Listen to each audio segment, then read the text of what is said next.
Hey everyone, welcome to EmpowerZen Community Channel, and I'm Sally. And I'm Ali. Hi. This is our very first recording, and we're so pleased that you've come to join us. So please like and subscribe and share, because this is really about bringing in our combined wisdom and knowledge and experience and sharing and caring with you all different topics of things, particularly around grounding, connecting and growing. So today we thought we'd focus on above and below the line thinking, something that Ali is very passionate about.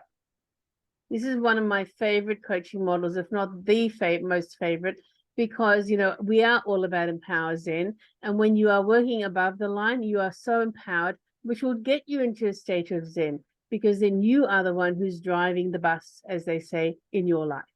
So let's take it away, Sal. Alrighty, okie dokie. So it's called above and below the line because that's what it is, like a physical above and below the line, just a representation to really just, stick in our minds, especially for those of us who are visual learners. So you can be above the line or you can be below the line. And another way of looking at it is to be at either at cause or at effect. Makes sense. Thanks, Sal. And when you're at cause, again, you are the cause of what's happening in your life versus being at the effect of someone else driving your bus or driving your life. What do you? I was just about to say, I've just brought up the next slide with love and fear, two very polar opposite type of energies, right? One's light, and one's very heavy and dark. Totally, because love is all about expanding and fear is all about contracting. And if you even look at your body, when we're in fear, we get into the fetal position, or we make ourselves small, because in the old days, when there was a physical threat out there, you made yourself small because that would make you a small target. Whereas when you're, loving, your arms are out open to hug and to embrace and to call in all possibilities. Yeah. And I've just brought up the next slide, feedback and failure. Yeah, and we say in NLP, there's no such thing as failure, it's all feedback. So every time something happens, you look at whether it's a positive or a negative. And if it's a positive, that's feedback that you move forward on to build on it. And if it's a negative, well, you know what? That's a lesson you can learn so that, again, you can build from that. You can take your failure and make it a success and make it into something that will propel you forward because you've now learned a lesson. Yeah, I love that, because everything is about perception, isn't it? And there is a silver lining in every experience for sure. All righty, moving on. And, the same sort of stuff is you can either be full of hope because, there are possibilities when you're coming from a place of love, or you can be stuck with fear and then be stuck in hopelessness. Because when we can't see any way forward, when we look at everything in our life as failure, we then become fearful. And then we get into a place of hopelessness, which can actually lead you down the rabbit hole of despair, anxiety, depression, call it what you like.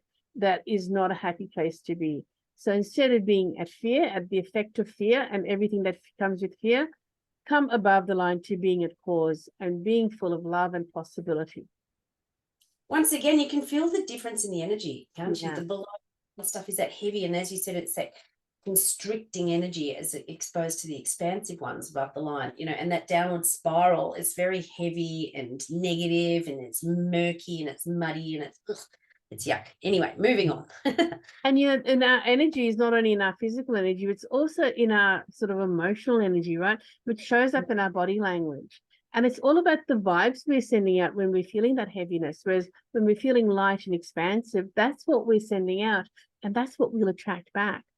So again, when you're looking at this model, it's all about taking responsibility for ourselves as compared with blaming someone else. Because if you're blaming someone else, they are the one who's driving your life. They're the ones who are in charge of your thinking. Whereas when you take responsibility for your thinking and your being, then you are in charge. But the important thing about this is you are in charge of your behavior, of your thinking, of your, life. It doesn't matter what someone else does, that's on them. So you do not have to actually take on responsibility for them. One of the things I always say is who owns the problem, right? If it's their problem, let them work it out. But you are responsible for how you act and react or actually respond to that, which is the next one coming up. Yeah. And we talk about that all the time. And this is a year about responsibility and ownership for sure. Here we go. Respond and react. So this thing about responding is about, really stopping to think and feel before we say or do anything, as compared to reacting. Because when we react, if you think of those old, television or television shows or movies where the doctor sort of, takes a gavel and hits the patient's knee and the knee flips out, that's a Yeah. reaction because it's a physical thing that is instinctive. You're not thinking about that, so you automatically kick out. And if we do that with our words or with our thoughts or with our actions, then we can inflict a lot of damage on our relationships or on someone's well-being. Whereas when we take time to stop and think, just pause for a second before we react, we tend to have a much better outcome. And a perfectly good response is saying, you know what, I'll get back to you. I'm not ready at the moment to give you a response. I'll get back to you on that. And that's completely okay. And no is a perfectly good response as well. And no doesn't have to be no forever. It can be no, not now, later, or tomorrow, or next week, whatever. Yeah, absolutely. And it's literally cutting the energy so that you can break that circuit of going down that instant reaction where you can stop, pause, cut the energy, and then take time to breathe, gather yourself together and then respond. Good one, Al. All right, next ones. So again, when you have a choice, it's all about finding solutions, or having solutions is all about having choices. Whereas the opposite of not having choice is being stuck. And you can be focused on the solution or you can be focused on the problem. I used to work in the Department of Defense in Australia, which is a very kind of task-oriented environment, very sort of masculine-driven environment. And the bosses would always say, don't come to me with problems, come to me with solutions. So, very much that started me thinking, even before I got into coaching, about look for the solutions rather than the problem. Because when we go to the problem, again, we get below the line. We're stuck in fear, in hopelessness, in failure, in blame, in reaction. Whereas when we get above the line, there's hope. We look at the feedback. We then look at how a feedback can create solutions, and that gives us choices. And we take responsibility for what we're doing, what we're saying, how we're thinking, and how we're living our life. Really, really, really powerful. Action versus procrastination. Oh my gosh, this is perfect time to bring this up. Beginning of the year. Let's get into action mode. Yeah, absolutely. And quite often, we get into procrastination because we're stuck in fear. What if it goes wrong? I don't know what to do, which again is stuck in hopelessness. It's stuck in that failure. It's stuck in the problem. Whereas if we come about, just take an action, any action, it might be the wrong action, but that will give you feedback, right? So the opposite of procrastination is action. Now, if you can take inspired action, so much the better. So stop, respond, so you can take the right action. And all of these things, as you can see, are they intertwine to work together. What I would recommend you do is you take a screenshot of this when we get it complete, and then print it out and laminate it and put it up on your wall. I actually have this imprinted in my head. And you know what? Because we're all human, I tell you what, I do go down the line every now and again, and I get to affect, and I get into either fear or hopelessness or blame or whatever, and I go, hang on, what am I doing? I'm acting below the line. I now have to come up above the line. So really, as I said, this is now emblazoned in the inside of my head. But if you can actually have it as a visual, that will be a reminder for you for those times when you're feeling a little bit down, when you're feeling a little bit hopeless. Look at how you can come above the line. What do I need to do? Let me look at some things for feedback. What went wrong that I can now change? How can I flip this, right? So having all this as a visual where you can look at it constantly will absolutely help you to move through whatever you're going through. I promise. I know from experience. So, action is the antidote to procrastination. Yeah. And what I love about this model, Ali, is it's really visual. You can really see it and you can tap into that. And, you're just looking at those words. They're lighter words above the line. And below the word is that heavier, constricting, heavy, dark sort of stuff. And it's time to shift out of that. But, we can't change what we don't know. So once we have that recognition or awareness of what's going on here, then we can really start to play the game and lift our act, right? And lift our energy. Totally. And the interesting thing is, Sal, I used to run the self-love courses, which you've done as well. And there was one course I ran, which had a beautiful young woman in there. She was a young mom, 3 kids, running a business as well, looking after the husband and the family and, being there for the kids with homework and everything else. And she was just a beautiful soul. And after we did this, she said, oh my gosh, Ali, you know what I've just realized? She says, I'm above the line for everyone else, but for myself, I'm below the line. And so that can be another aha moment when you realize, you know what? Often our perception of who we are and how we act can be different from when we stop and take stock.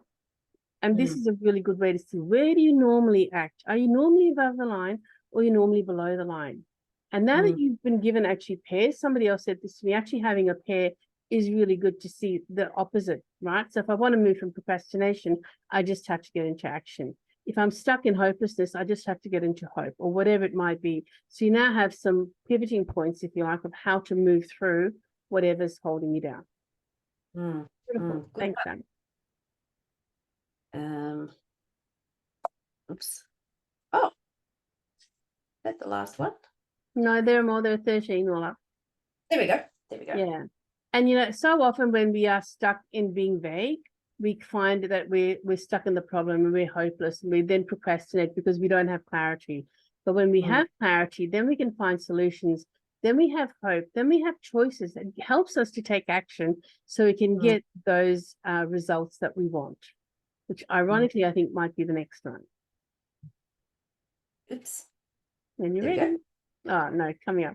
So, you know, when you're above the line, you're in an abundance mindset. But when you're below the line, you're stuck in scarcity, because scarcity and fear go hand in hand. Scarcity is not enough for me, right? And it's about blaming other things. It's my boss, it's the environment, it's the economy, it's whatever. Whereas when we take responsibility for ourselves, whatever is happening, it's my choice as to how I'm going to move forward in this. I'm going to take action. I'm going to find solutions. I'm going to respond, which will give me the choices I want and the results I want. Yeah, love it, love it. And there we go. You know, so often I used to be very judgmental, I must admit, and I'm not anymore. And it is such a much better place to be when you're in a mode of acceptance, not only accepting other people and other people's faults, but even your own, and bringing a bit of kindness and compassion and forgiveness, if you can find it as well, helps us to get into acceptance and leave the judgment behind. And when we're in an accepting kind of frame of mind, everything opens up for us. We then have abundance. We then have opportunity. We then have solutions and responses and hope. And we can look at what's happening and get feedback from that to make it better. I think that was oh no, there's more. There you go. There's results and excuses. 2 more pairs, yeah. And so now we come to results versus excuses, right? And when you have all these things going for you, that will absolutely impact your results, rather than being stuck in excuses, which is again about blaming something else outside of yourself. But taking responsibility for your thinking and your action and your moving forward from the feedback will give you the results that you're looking for. And if you don't get it the first time, be like Thomas Edison, go back, 9,999 times, whatever. And Thomas famously said he didn't have X number of failures. That was all sort of lessons that he learned, the solutions that weren't working, so he could find a solution that did work. So very much your results will be reflective of being above the line and being a cause. I love the colors. Well, there you go. Flexibility versus rigidity. Yeah. So again, it's when you are flexible, you're open to opportunity, you're open to different solutions, you're open to responding rather than reacting, you're open to being, in an abundant mindset. When you're rigid, everything shuts down, including your thinking. And you will feel all of this in your body, which is very much your sort of, realm, Sal, which is about our energy. When we're above the line, we're in a much more expansive way, whereas when we're below the line, it's the opposite. I'll leave you to talk about that. But you just see it in people's postures, right? And so, shoulders back when they're walking. I was only talking about this with someone yesterday. You can just looking at people the way that they're walking, and you can see, if they're confident, if they feel burdened, if they're weary, if they're, very inflexible, not stretching and just, like people sitting at the desks all the time and they're hunched over and the stooping down, and they get up and they just look like old people walking along, and it's just, and very stuck in the ways. I can see that in a lot of older people, they've just got their blinkers on and they can't see beyond that and whatever. So this is what, as you said, it's one of your favorite models, and I always love going over this with you, Ali, because it makes so much sense, and it's a visual way to describe how we can shift and lift our energy to be more positive and grateful and sitting with the lighter energies rather than the love energies, you know, that higher vibration rather than that heavier, murkier, burdensome, more negative sort of feelings and energies and attitudes as well. Because as we keep saying, everything is a choice, and you can choose to think and feel and act above the line, or you can choose to think, feel, act below the line. And this is where the react versus respond is really, it's a choice. It's all about a choice. But as we said before, you can't change what you don't know. So this is why we're here, to empower you to shift and lift into more positive mindsets. So that's what this is all about today. Totally. So having strategies, you know, and skills and tips and techniques will definitely help, you know, to move through those difficult times of life. I know I find it, which is why I'm a bit of a, you know, I love attending webinars and masterclasses and that sort of thing, because I always learn something more that can lift my life, but also something I can share with other people. So thanks for joining us today. Yeah, well, thank you so much for joining us on our new EmpowerZen Community Channel. And we'll be coming back every week with more and more different sort of models and bits of wisdom and information to share. And, you know, it's about empowering you to create a more positive life for yourself. So come and join us. Don't forget, every week, don't forget to like and subscribe and share. See you next time. Bye. Okay, see you later. Bye. Bye.